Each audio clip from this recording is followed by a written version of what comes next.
ప్రకాశం barrage దగ్గర బోట్ల వెలికితే కొనసాగుతోంది. రోజు రోజుకు ఈ ప్రక్రియ క్లిష్టతరంగా మారుతోంది. పడవల తొలగింపు కోసం ప్లాన్ బి వర్కౌట్ చేస్తున్నారు అధికారులు. భారీ క్రేన్లతో తొలగించాలని మొదట ప్లాన్ చేశారు. ఆ ప్లాన్ వర్కౌట్ కాకపోవడంతో ప్లాన్ బి అమలు చేయబోతున్నారు. నీటి అడుగు భాగానికి వెళ్లి బోట్లను కట్ చేస్తున్నారు. ఈ నేపథ్యంలో విశాఖపట్నం నుంచి వచ్చారు 13 మంది సభ్యుల బృందం. 10 మందితో స్కూబా డైవింగ్ స్పెషల్ టీం ఉంది. పడవలను 2 ముక్కలుగా కత్తిరించే పనిలో బృందం ఉంది. రోజంతా శ్రమించి ఒక బోటును 12 మీటర్లు కత్తిరించారు టీం. గతంలో పాపికొండల దగ్గర కచ్చలూరు ప్రమాదంలో గోదావరిలో ఇరుక్కుపోయిన లాంచ్ని ఇదే టీం వెలికితీసింది. ఇప్పటికే బోట్ల వెలికితీతకు 2 టీంల విఫలయత్నం చేస్తున్నారు. రంగంలోకి 3వ టీం కూడా దిగింది. కచ్చలూరు పద్ధతిలో ప్రకాశం బరాజ్ వద్ద బోట్లు తొలగించే ప్రక్రియను చేపడుతున్నారు. ఇక గేట్లకు అడ్డుపడ్డ పడవలను నీటిలోనే కత్తిరించి తొలగించడానికి ఈ ప్రత్యేక బృందాలు పనిచేస్తున్నాయి. బరాజ్ అలాగే ప్రజల భద్రత దృష్ట్యా ఈ నిర్ణయం తీసుకున్నారు.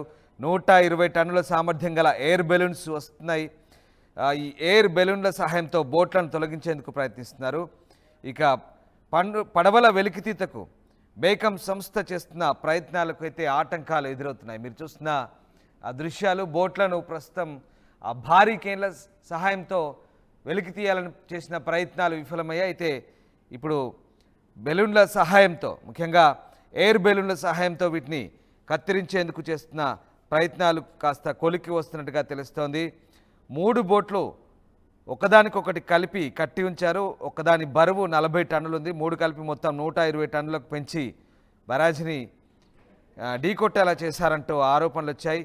అవి కౌంటర్ వెయిట్స్ను కాకుండా కట్టడాలను తాకి ఉంటే 3 జిల్లాలు బంగాళాఖాతంలో కలిసిపోయాయనే ఆరోపణలు వచ్చాయి. ఈ నేపథ్యంలో ప్రస్తుతం ఈ బోట్లను వెలికి తీసే ప్రయత్నంలో ఉన్నారు. మరోవైపు ప్రకాశం బరాజ్ స్లూయిస్ గేట్లు చైన్లు పనిచేయడం లేదని, వీటిని ఎప్పుడు ఏర్పాటు చేశారో, ఎప్పుడు పాడయ్యాయనే వివరాలకు సంబంధించిన సమగ్ర నివేదిక కూడా ప్రభుత్వం తెప్పించుకుంటుంది. ఈ నేపథ్యంలో ప్రస్తుతం బోట్ల తొలగింపు ప్రక్రియకు ప్లాన్ బి అయితే వర్కౌట్ చేస్తున్నారు. ప్లాన్ బి అంటే ఎయిర్ బలూన్లతో ప్రస్తుతానికి వీటిని కత్తిరించి తొలగించే ప్రయత్నం చేస్తున్నారు. గతంలో పాపికొండలో జరిగిన ప్రమాదానికి సంబంధించి కూడా కచ్చలూరులో ఇదే ప్రక్రియను అవలంబించారు. ప్రస్తుతం అదే టీం విశాఖపట్నం నుంచి వచ్చింది. మొత్తం 13 మంది సభ్యుల బృందం ఇందులో పనిచేస్తుంది. అందులో 10 మంది scuba diving special team, scuba diving ఎక్స్పర్ట్స్గా ఉన్నారు. వీళ్ళంతా కూడా పడవల్ని 2 ముక్కలుగా కత్తిరించే పనిలో ఉన్నారు. సో మొత్తం మీద ప్లాన్ బి ద్వారానైనా కనీసం ఈ 3 బోట్లను వెలికి తీసే ప్రయత్నంలో ఉన్నారు సిబ్బంది. ఇక బోట్ల వెలికితీత ప్రక్రియ ఏ రకంగా కొనసాగుతుంది, ప్రస్తుతం ఏ రకంగా సిబ్బంది శ్రమిస్తున్నారు, దానికి సంబంధించిన పూర్తి సమాచారం మా ప్రతినిధి కృష్ణమోహన్ అందిస్తారు. మొత్తం మీద ఇప్పుడు ప్రకాశం బ్యారేజ్ లోపల ఇరుక్కున్న బోట్లకు సంబంధించి టెక్నాలజీని వాడి వాటిని వెలికితీసే ప్రయత్నం అయితే చేస్తున్నాను. ఈ బోట్లకు సంబంధించి పెద్ద ఎత్తున పెద్ద యంత్రాలను తీసుకుని వచ్చి ప్రయత్నం చేసినా అది వర్కౌట్ కాలేదు. కానీ ఈ కాకపోయేసరికి పూర్తిగా కూడా బెలూన్ టెక్నాలజీని వాడే ప్రయత్నం అయితే చేస్తున్నారు. ఈ టెక్నాలజీలో మనుషులు లోపలికి వెళ్ళి ఆ లోపల ఉన్న బోట్లని 3 బోట్లని తొలగించాలనుకుంటే లోపలికి వెళ్ళి కట్టర్స్ చేయాల్సిన పరిస్థితి ఉంది. ఒకటి 40 టన్నుల బరువు ఉంది.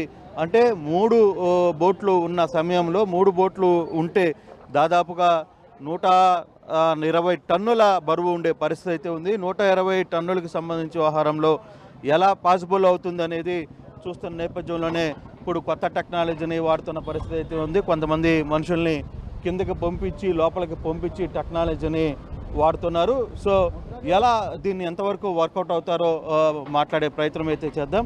సార్ చూసాం సార్ ఎలా ఈ బోట్లని, అంటే ఇప్పుడు ఈ 3 బోట్లను బయటికి తీయాలంటే వెళ్ళిన మనుషులు ఏ విధంగా దాన్ని బయటికి తీసే ప్రయత్నం చేస్తారు? లోపలికి వెళ్ళి పరిశీలిస్తున్నారండి, ఎక్కడెక్కడ ఇరుక్కుపోయింది ఏంటనేది. ఇరుక్కుపోయినవి ఆ ప్లేస్ను చూసి తర్వాత కట్ చేసి తీయాలని ప్లాన్ చేస్తున్నారు. ఆ కట్ చేయడానికి కూడా ఎక్కడ వీలుగా ఉంటుంది, మళ్ళీ కింద వాటర్ ఫ్లో జరుగుతూ ఉంది. ఇంకా 2 lakhs ఫ్లడ్ వెళ్తుంది, ఇంకా పెరుగుతోంది మళ్ళీ ఫ్లడ్. అందుకని జాగ్రత్తగా వాళ్ళ దీంతో ఏ విధంగా కట్ చేసి 2 ముక్కలు చేయాలా 3 ముక్కలు చేసి తీయాలనేది వాళ్ళు ఇప్పుడు ఇంకా పరిశీలిస్తున్నారు. లోపల నీళ్ళల్లో వెళ్ళి వాళ్ళు వచ్చిన తర్వాత చెప్పిన తర్వాత డెసిషన్ తీసుకుంటాం. అంటే ఈ ఎయిర్ బెలూన్ టెక్నాలజీ అనేది వాడుతున్నాం అనేది మంత్రి చెప్తున్నారు. ఎయిర్ బెలూన్ టెక్నాలజీలో ఏంటి ఆ ప్రాసెస్ ఏ విధంగా ఉండబోతుంది? అంటే ఇది తర్వాత కట్ చేసిన తర్వాత లిఫ్ట్ చేసి లాక్కి వెళ్ళడానికి అది ఉపయోగపడుతుంది. ఓకే. ఇప్పుడు మనం కట్ చేసి ముక్క అయిన తర్వాత దాన్ని అవతలకి తీసుకెళ్ళడానికి ఇటు ఇటు కదలకుండా దాన్ని ఆపడానికి అక్కడ బెలూన్తో మనని మళ్ళీ ఫర్దర్ డ్యామేజ్ బ్యారేజ్కి కానీ గేట్స్కి కానీ జరగకుండా దాన్ని వాళ్ళు చెక్ చేసుకుంటా కట్ చేసే ముందు చేస్తారు. అంటే ఈ టెక్నాలజీ గతంలో ఎక్కడైనా వాడారా సార్? అంటే నేనంటే ఇక డిపార్ట్మెంటు వాళ్ళు ఆల్రెడీ ఇంతకుముందు బలిమెల ప్రాజెక్టులోను పులిచెంతల గేట్ కొట్టుకుపోయినప్పుడు ఇంకా వేరే మధ్యప్రదేశ్లో ఒక చోట ఇప్పుడు వచ్చిన టీం వాళ్ళు చేసి ఉన్నారంట.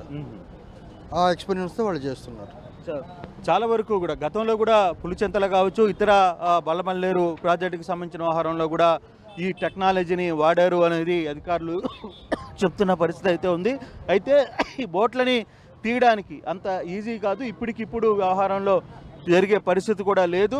దాదాపుగా ఒక్కొక్క బోటుని 3 నుంచి 4 భాగాలుగా కట్ చేయాల్సిన పరిస్థితి ఉంది. ఈ 4 కట్ చేసిన తర్వాత వాటిని ఈ ఎయిర్ బెలూన్ విషయంతో టెక్నాలజీని తీసుకుని వచ్చి ఇక్కడ కట్ చేసే పరిస్థితి అయితే ఉంది. ముందుగా కొంతమంది లోపలికి దిగిన తర్వాత అసలు పరిస్థితి ఏంటి, ఆ బోట్లు ఒకదానికి లింక్ ఉందా, ఆ లింకులకి ఎలా ఉంది, ఒక బోటుని లాగితే మరో బోటు కూడా దానికి తగులుకొని వస్తున్న పరిస్థితుల్లో దీన్ని ఏ విధంగా బయటికి తీయాలి, ఏ విధంగా ముందుకు వెళ్తుంది అనేది చూడాలి. అయితే అనుకున్న విధంగా చాలా ప్రయత్నాలు ఈ బోట్లను బయటికి తీయడానికి చేసినప్పటికీ కూడా అది వర్కౌట్ కాలేదు. ఇప్పటికీ 2 lakhs ఇన్ఫ్లో వరద వస్తుంది అనేది అధికారులు చెప్తున్నారు.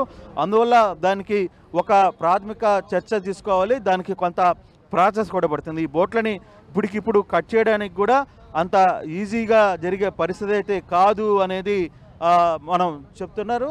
అయితే ఒక్కొక్క బోటుని కట్ చేయడానికి ఇది కూడా దాదాపుగా 40 టన్నుల మేర 40 టన్నుల వరకు కూడా ఈ టెక్నాలజీ అయితే ఈ ఒక్కొక్క బోటు బరువు ఉంది కాబట్టి దాదాపుగా 120 టన్నుల వ్యవహారం వరకు కూడా దీన్ని వాడాల్సిన పరిస్థితి అయితే ఉంది. ఇప్పుడు కనీసం ఎన్ని బోట్లు ఉన్నాయనే ఒక సమాచారం వచ్చింది.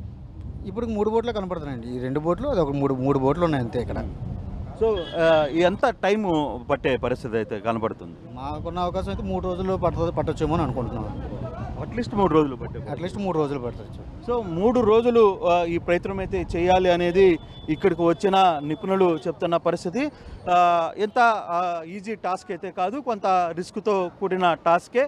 దీన్ని జాగ్రత్తగా హ్యాండిల్ చేయాల్సిన పరిస్థితి అయితే ఉంది అనేది ఇక్కడ ఉన్న పరిస్థితులు. అయితే జరిగిన దీని మీద కుట్రకోణం ఉందా లేదా ఇతర అంశాలు ఉన్నాయా అనే దాని మీద కూడా వైపు చర్చ జరుగుతోంది. దాని మీద ఇందాక మంత్రి నిమ్మల రామానాయుడు కూడా చాలా సీరియస్గానే రియాక్ట్ అయిన పరిస్థితి అయితే ఉంది. ఒక కుట్ర ఉన్న నేపథ్యంలో అంటే ఈ పిల్లర్స్ని దెబ్బతీయాలని ఉద్దేశపూర్వకంగానే ఈ బోట్లు ఇంత 40 టన్నుల ఒక్కొక్క బరువున్న బోటును లోపలికి వదిలారు. ఇది ఉద్దేశపూర్వకంగా జరిగిన కుట్రే. ఇది మిగతా ప్రయత్నాలు అయితే పోలీస్ సెక్షన్ పొల్యూషన్ చూస్తుంది. కానీ మేము ముందు ఈ బ్యారేజీని కాపాడే ప్రయత్నాలు, ఆ బ్యారేజీని దెబ్బతినకుండా ఉండడానికి తగిన ప్రయత్నాలు అయితే తాము చేస్తున్నాం అనేది ఇక్కడ ఉన్న పరిస్థితి. అయితే ఇది ఎన్ని రోజుల్లో పూర్తవుతుంది అనేది చూడాల్సిన నేపథ్యం. ఇంకా డైవర్స్ లోపలికి దిగారు, ఈ వ్యవహారాన్ని అంతా పరిశీలిస్తున్నారు. ఇది అయిన తర్వాత కానీ ఒక కొలిక్కి వచ్చే పరిస్థితి కనపడడం లేదు. Court studio.